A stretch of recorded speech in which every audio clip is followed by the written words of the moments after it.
It was a typical weekday afternoon in London, and a large young man was traveling alone on the Central Line, heading toward Lancaster Gate. Little did he know that his journey would take a dangerous and violent turn, one that would leave him shaken and robbed, with no help coming from those who were supposed to assist him. Around Tottenham Court Road Station, two men boarded the train. They didn't seem out of the ordinary, just two guys who looked like they were heading to a different part of the city.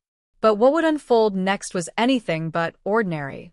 These two men, without raising any alarms or drawing attention, started to target the young man.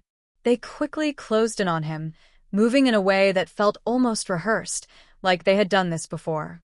At first, it wasn't clear what was happening. The man might have felt a slight jostle or shift in the atmosphere around him, but the reality only set in when he noticed one of the attackers slip something from his pocket. His wallet? His phone? It was hard to tell at that moment, but the young man's instincts kicked in. He wasn't just going to stand by and let it happen. He noticed that the stolen items were being passed between the two men, quickly, quietly, almost too smoothly for anyone to notice. By the time the train was approaching Lancaster Gate Station, the situation had escalated.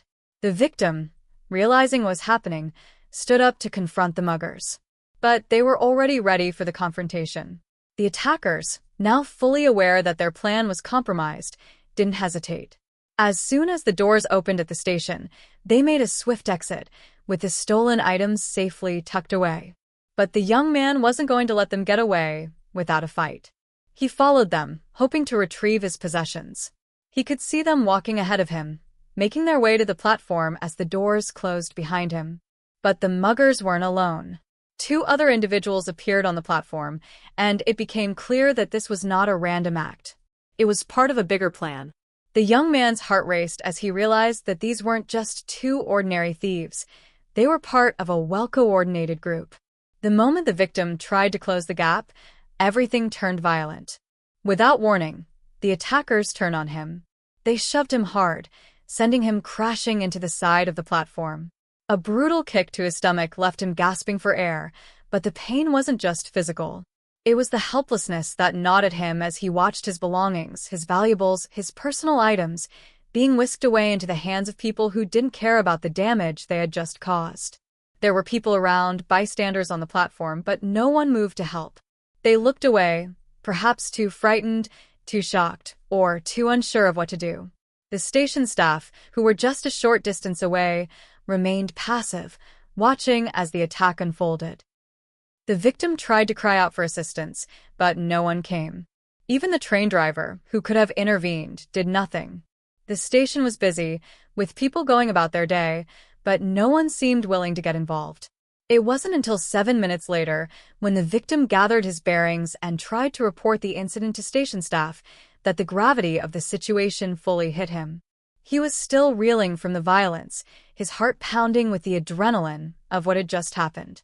The attackers, having escaped into the crowd, were likely still somewhere in the station, but no one took immediate action. The station staff, instead of springing into action or checking for the suspects, did nothing of substance. It felt like the system had failed him. Despite the overwhelming nature of the crime, the victim was told that nothing could be done immediately. The staff at the station suggested that he report the incident to the police, though it was clear from their demeanor that they didn't think much would come of it. It was a cold, discouraging experience.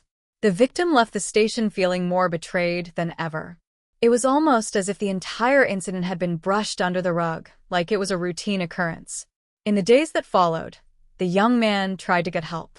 He took the time to post images of the three muggers he had managed to snap in the chaos of the attack. He shared these images in the hope that someone, anyone, would recognize them and help bring them to justice. The station staff had suggested this course of action, but it didn't feel like it was going to lead to anything. The victim reported the incident to the police, but there was no guarantee they would do anything useful. After all, these were seasoned criminals who knew how to operate in a way that didn't leave a trail. Despite all of this, there was a glimmer of hope. The victim didn't want his experience to be in vain. He knew that by sharing his story, he could potentially help future victims avoid the same fate. If his experience could serve as a warning to others, then maybe something positive could come of it. He wanted people to understand the level of danger that existed in the world, especially when traveling alone. It wasn't just about being cautious, it was about being aware. It was about understanding that some people would stop at nothing to take what didn't belong to them. The advice he shared was simple but crucial. If you ever encounter these kinds of people, violent, calculating, and unafraid, don't engage with them. Don't try to be a hero. Just get out of the situation, move away, and try to stay safe. And most importantly, report the incident as soon as possible, even if it feels like the authorities won't do anything. The more people who speak up, the more likely it is that something will be done to stop people like this from terrorizing others. As the victim came to terms with what had happened, he realized that the most important thing was not the loss of his material possessions. It was the loss of trust, the realization that the systems and people who were supposed to protect him had failed in his time of need.